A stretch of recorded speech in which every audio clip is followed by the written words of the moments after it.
Aaron Lacey is back on the show, but this time we are previewing UFC 255, which takes place tomorrow night at the Apex in Las Vegas. Aaron, how are you? I'm doing well, Ryan. It's good to be back. Good to talk to you again. I love talking MMA, so I'm happy to be here. How are you doing? I'm good, man. It's always a pleasure to have you on. And I was thinking, man, it's been over 2 years now since you last stepped inside the cage. It was in September of 2008 when you beat John Lemke. I mean, I know there's a lot of fighters regionally here, especially that aren't getting the opportunity to fight right now. But man, how much are you just jonesing to get back in the cage and fight again soon? Oh, it's been extra bad lately, honestly. Yeah, I was supposed to have a bout in February, and that fell through. Honestly, I don't really remember too much about why. And then, got rebooked for April.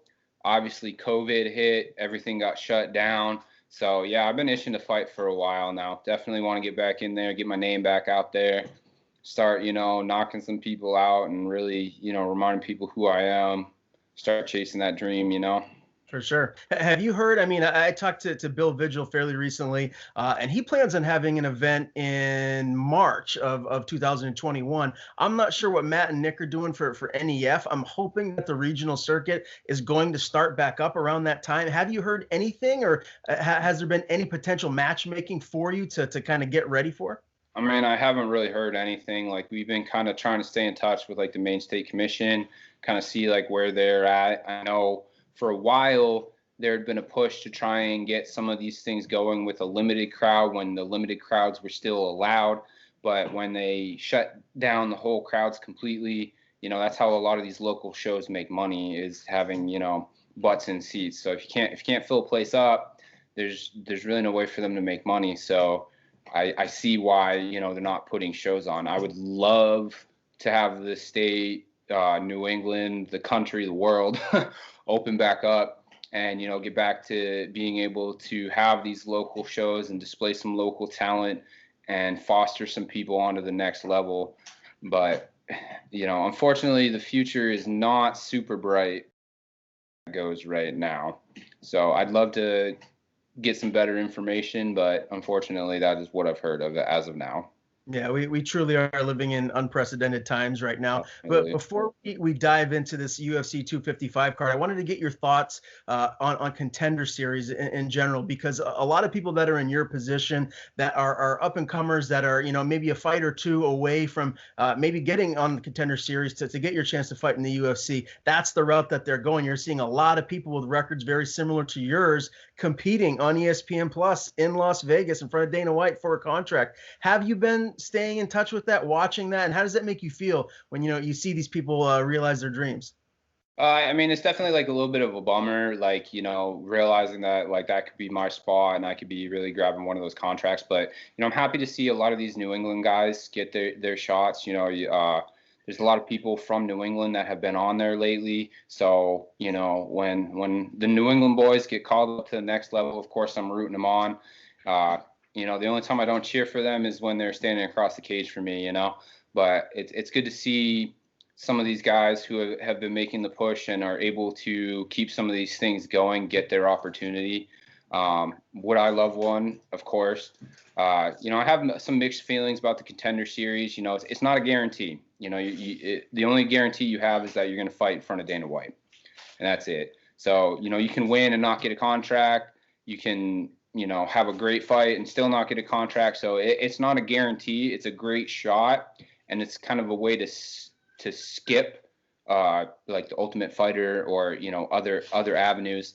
But it's not the easiest way to get into the UFC. If you have a Contender series fight, you're going to be pretty evenly matched with a guy who's got a similar record, a similar amount of experience, a similar skill set, and it's probably going to be a tough fight because you're fighting in front of Dana, and it's the best organization in the world. So, I mean, would I say no? No, I wouldn't. I mean, obviously, I Contender series, but it's not my preferred avenue. I'd like to get a couple local fights back under my belt, get my feet back under me as far as the fighting game goes.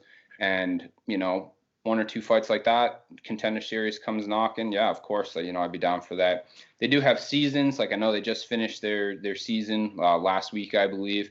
So, there's that aspect of it as well. I'm always in shape, I'm always ready. So short notice, no notice, whatever. Like, I just want to fight. Yeah. How do you think you'd fare as far as fighting in front of no fans? Like, how would that affect you? Are you one of those guys that really gets amped up on the crowd and the energy in the building, or do you feel like it could benefit you, just fighting in silence, going out there doing your thing?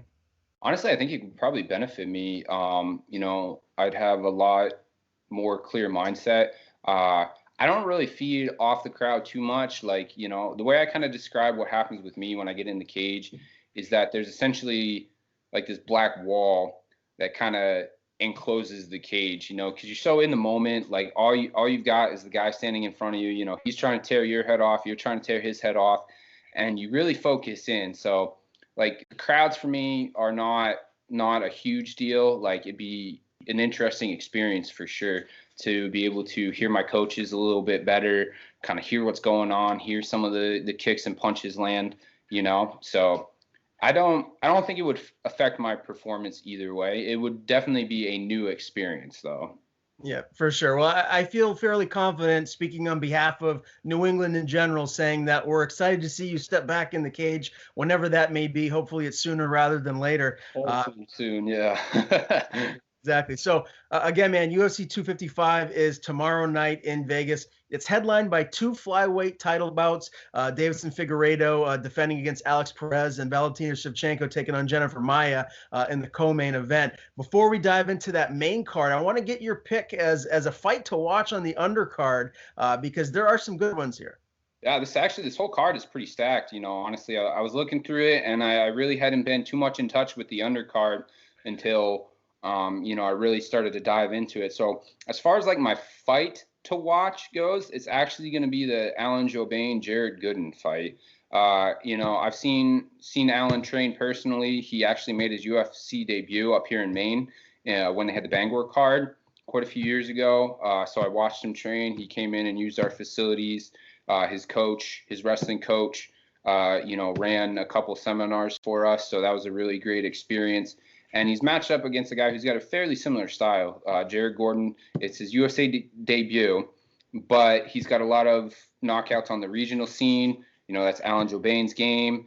I think this is going to be a banger, and I think it's going to be really, really fun one to watch for sure. That's my pick for, as far as the undercard goes, the fight to watch. If I'm picking a fighter specifically, I obviously have to go with Joaquin Buckley. I really want to see what he can follow up with after, that viral knockout, that insane spinning back kick to the face. So that's my main pick. I really like to see what he can do. But as far as a fight that I'm really interested in on the undercard is definitely that Alan Jouban fight. Okay, I can get with that. That's definitely going to be a banger. My fight to watch on the undercard is Brandon Royval versus Brandon Moreno. Yeah. That's going to be a really interesting stylistic matchup. Both of these guys are highly skilled, and I feel like they're on the doorstep of cracking into, maybe like a contendership bout where, if they get a couple more wins, they could potentially be fighting for a title at some point soon. So I'm really intrigued about that matchup. Yeah, Brandon Moreno, he's actually the number 2 flyweight in the world right now. So I'm surprised that he was not considered for the title shot. I don't really know what kind of happened around that. He's actually ranked higher than Alex Perez. He's been on quite a tear lately, and it's definitely a great fight to watch. Yeah, for sure. Now, you mentioned Joaquin Buckley, obviously, that crazy knockout. It sent the whole MMA world on fire, really the whole combat sports world on fire. So, yeah, you got to tune in and watch this guy scrap. A couple other names I just want to give the viewers to keep an eye on. Kyle Daukaus will be fighting Dustin Stoltzfus, and Daukaus took on Brendan Allen. It took him to a decision in his UFC debut. He looked really, really impressive. Brendan Allen, although he did lose his last fight to a very, very tough Sean Strickland, he's an up-and-comer. He's someone to keep your eye on. So I'm really intrigued to see what Kyle Daukaus does. And then you have Luis Cosi, the Cosi brothers. Brothers. Yeah, and they were both supposed to fight on this card. I think something happened with the other brother there. I'm not really in touch with that, but yeah. those guys are exciting. I loved watching them on the Contender series. They bang it out, they bring the fight. So yeah, it'll be a good one to watch. No doubt. So again, these preliminary card is it's great. It really is. There's a lot of great fights to keep your eyes on. But let's transition here to the main card. It starts off with Mauricio Shogun Rua against Paul Craig. Now these two actually have fought before, and it was a draw, which obviously leaves a bad taste in both fighters' mouths. And Shogun, legend of the sport. I mean, he's 27-11-1. Paul Craig is more of an up and comer. He's 13-4-1. How do you see this fight shaking out, Aaron? Oh man, you can't ever count out an ex-champ. You know, Shogun, he's legend, as you said. Was fighting out of the Shootbox Academy for a while. Former UFC champion. I'd be really interested to see who can mix this up a little bit more. You know, have a full-on game plan, like the MMA mindset, and really mix in some takedowns, keep the other opponent guessing. You know, I'm kind of leaning more towards Paul Craig on this one. You know, I just kind of got a feeling, you know, there's nothing specific I've seen in his past fights, but you know, I got a feeling on this one. You know, you get that in your gut every once in a while.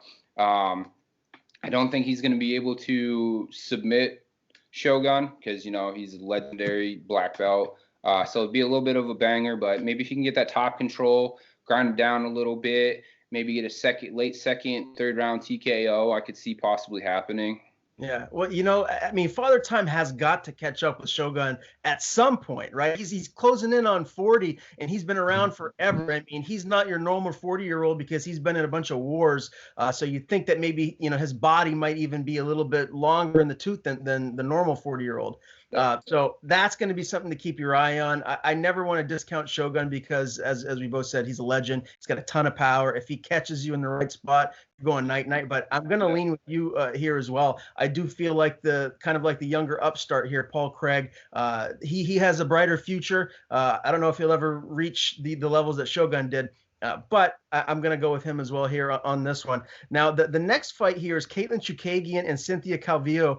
I'm a big fan of Calvillo. She's 9-1-1. She just had a UD win over Jessica Ai. I really like this fighter, and this is an intriguing matchup because Chookagian, she had a split loss to Jessica Ai. And I know MMA math doesn't always have, but this is an intriguing matchup here. Who do you feel like is going to get the better of the other one in this female fight? I mean, I'm kind of leaning with Cynthia on this one as well. Like when I've been hearing these guys talk about it, they've kind of been breaking it down to be a simple kind of like striker versus grappler fight, which, you know, you look into their records, their styles, that is kind of what it breaks down to. But at this level, you can't be a striker or a grappler. You have to be a mixed martial artist. So, you know, that common opponent in Jessica Ai, you know, having gotten a title shot before in the weight class, you know, she got to the top, you know, fought Valentina, caught with that head kick. But, you know, I do kind of like the MMA math on this one a little bit because of the styles that were brought into the fights. So I do kind of see Cynthia being able to grind this out a little bit more, possibly get a submission, but she has to mix this up. She can't come straight in, look for the takedown. You know, Caitlyn is very good on her feet. She's got that kickboxing background. She can defend the takedowns. She's ranked higher. She's fought Valentina already. So this is a big step up in competition for Cynthia. And I would love to see her get that submission. I'm a big fan of her as well. I think she's got all the skills to be climbing towards the top.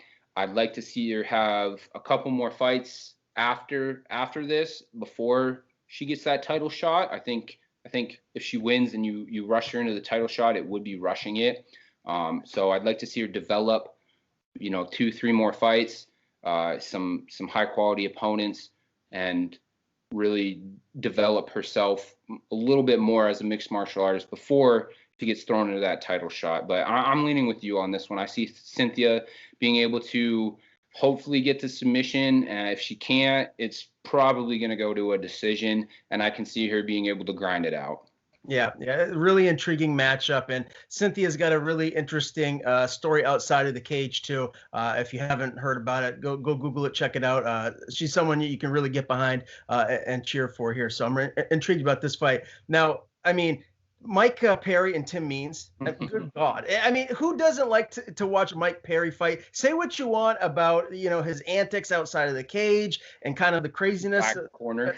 that's surrounded about him. But inside the cage, the guy's a dog. He comes and he fights. He's got wins over Mickey Gall, Alex Oliveira. He has a split decision win over Paul Felder. And Tim Dirty Bird Means is one of these veterans. He's 30, 12-1. He's been around forever.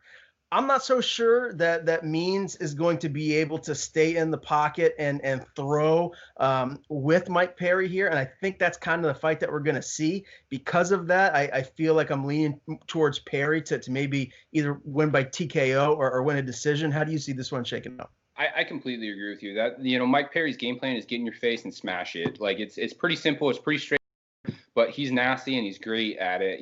He's got the so many knockouts, a lot of highlight reel stuff. He got that big elbow, and his name is escaping me right now.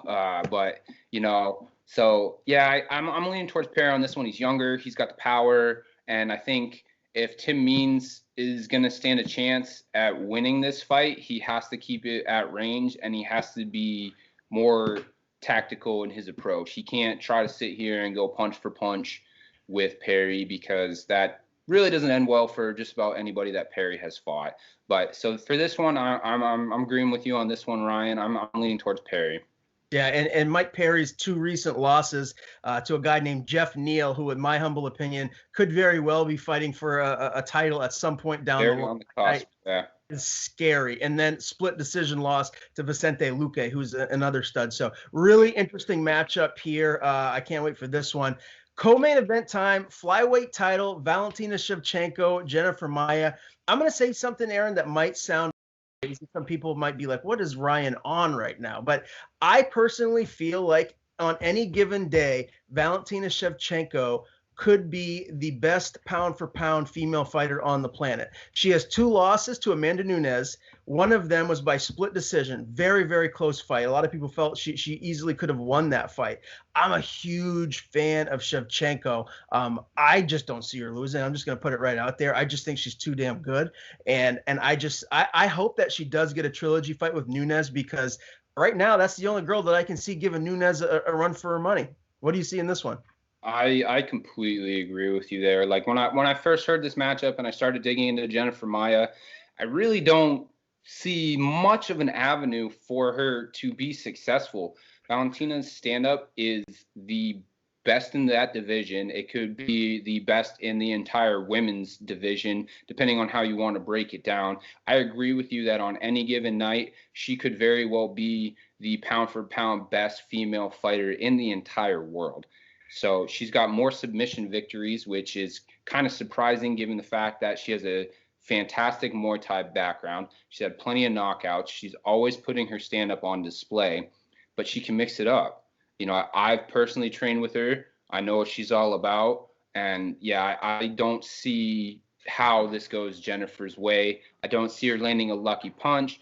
And I see Valentina being savvy enough on the ground that she's not going to get caught if she gets taken down. I don't see her getting taken down. If this is on the ground, I see her on top, landing elbows, passing the guard, probably standing back up. I don't see how Jennifer Maia pulls this one out. I don't mean to sound negative. I don't mean to sound like I'm bashing on her. I just haven't seen the proof in the pudding yet. Yeah. So I'm 100% with you on this one, Valentina. I'd love to see a finish. She's got all the potential for it. She's got, 7 submission victories and like 5 or 6 knockouts already on her career. 19-3, 2 of those losses coming to Amanda Nunes, who is the consensus GOAT right now. So, yeah, Valentina is definitely going to pull this one out. What was it like training with Valentina? It's well, obviously there's a little bit of a language barrier. At the time, she had just started to really learn English, and her coach as well. But it was nice to see the top level of the sport. She's professional. She's courteous. She's great to train with. She hits hard for a person her size, so she's got a lot of power. Her mind-body connection and the way she flows through her techniques is top notch. It's beautiful to watch. She's got so many weapons on the feet. She's very, very talented, and her and her sister, who's also on the card. Right. They are disciplined, they're regimented, they are everything you would want to see and believe a champion is. So it was an honor to train with her, share the mats with her. Hopefully again in the future, it'll something that could happen again. But she's very top-notch human being, athlete, fighter, all of it. Just a great all-around experience. Yeah, and I'm glad you mentioned that. Antonina is on the prelims here, and I'll tell you what, that's the one thing that makes me, like, let's just say, hypothetically speaking, if Antonina were to lose and potentially get injured in some way, shape, or form, I wonder, as a sister, if that could potentially mess with Valentina's head going into a fight, because at the end of the day, we're all human beings, and if someone you love gets hurt or whatnot, I wonder about that, because that really could play a factor in someone's mindset if something bad were to happen. No, I completely agree. It's definitely something that could happen. I know from my own personal experiences, I've had a hard time recomposing my mental state after, watching a teammate get knocked out, lose a fight, lose a decision, submitted, whatever.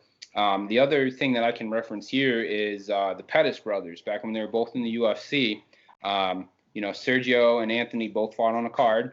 Sergio lost, and Anthony came out and openly said that, watching his brother lose had a drastic effect on his mental state. Will that be the same with Valentina? I don't know. Ice runs through this chick's veins. So she's cold, she's a killer. So will it be something that plays out? It potentially could be. I think it's a very valid point. But they both train so well. I think, matchup wise,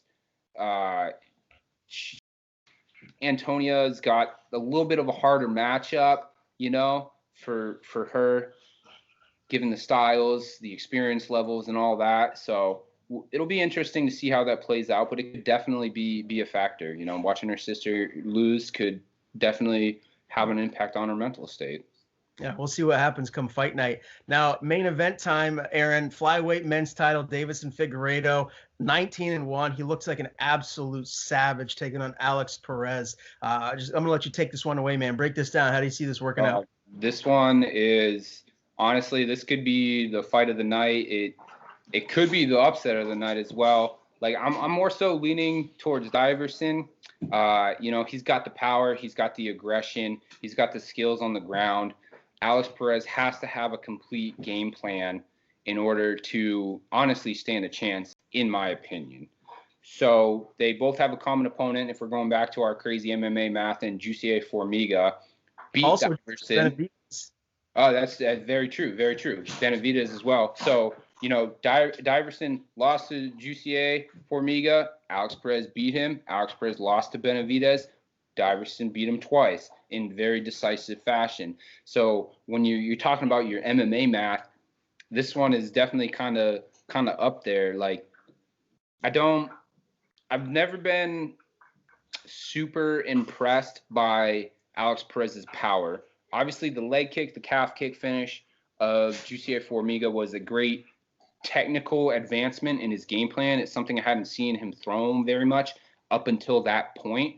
So if he can add some new folds to his game, kind of come out with something he hasn't shown quite yet, then I think he's a chance of bringing this fight into the later rounds. I'd like to see that happen, to see Deiveson really get tested, get brought into that deep water, those championship rounds, and then really see what he's made out of. I'm a big fan of Deiveson. I like his attitude. I like his aggression. He throws knees. He throws elbows. He's a black belt on the ground. That last finish of Joseph Benavidez was a combo neck crank, rear naked choke. He had a body triangle on Benavidez. He's got, his whole upper half twisted one way, his bottom half twisted another, and he's choking him unconscious at the same time after, dropping him. So, like, the guy's nasty. He knows how to finish fights. He's been on an incredible tear. He's 8-1 in the UFC. So, I see him being able to rule this division for a very long time. Yeah, I mean, look, the power that Figueiredo has at flyweight is just scary. What he did to Benavidez is especially in that second fight. I mean, look, Benavidez is a world-class fighter. He's been right on the doorstep of winning a title for a very long time, and he just made him look like they are in completely different classes altogether. Figueiredo is scary, and I totally agree. We're 5 for 5. All 5 of our main card picks are the same. This is like the first time ever I think we picked the same fights. This is insane. Yeah. What's going on here? Figueiredo, and I totally agree, man. I think he's going to be the champ for a while. Who knows? I mean, Brandon Royval and Brandon Moreno, we were talking about that matchup earlier. Moreno is higher ranked than Perez, as you said. So who knows? Maybe he could turn that into an interesting matchup on the ground. We'll see what happens there. But I'm totally in agreement with you. Figueiredo retains here. And again, UFC 255. The main card obviously will be on pay-per-view, but the prelims are going to be on ESPN Plus. So anybody out there that wants to watch it, make sure you pay that $5 a month and get your ESPN Plus subscription. It's totally worth it. Fight fix. Aaron, my man, it's always a pleasure to talk to you. This was as fun as it always is, and there's a lot of great fights here moving forward. Some guy named Connor is going to be coming back. That's in the very near future. There's rumors that Khabib might fight GSP, which would be like Christmas to me. There's a lot. Oh my God! So like there's going to be a lot. Dream matchup. If there's any fight you could make that would get people going crazy about the UFC again, that would be the fight. You know, GSP, you know, coming down to 55, like, can he make it? I think that's really the biggest question. Like, he's a thick guy. He's always been pretty built. So, yeah, that would be a dream matchup for me as well. I'm a huge GSP fan. He's one of the biggest reasons I got into the sport in the first place. I've always loved watching him fight. I was sad when he retired. I loved it when he came back. I was sad when he retired again, you know. So, anything with GSP written on it has got my interest, and I would love to see it. You know, he's my all-time favorite. We've had that conversation before. Did you see the new the Man Cave piece that I got, the GSP collage that I had made? Yeah, I saw that on Facebook with the fight gear and the gloves and the pictures. That's pretty awesome. That's a nice one. The only issue is with the glass, the sun reflects off it and it kind of blinds the back. So I actually have that Red Sox blanket covered over it right now. So I got to figure out something to do to have it work for me where it doesn't blind the viewers, because that's what's been going on. But again, Aaron, always a pleasure, my man. We'll do this again soon. Definitely, Ryan. It was great talking to you, my man.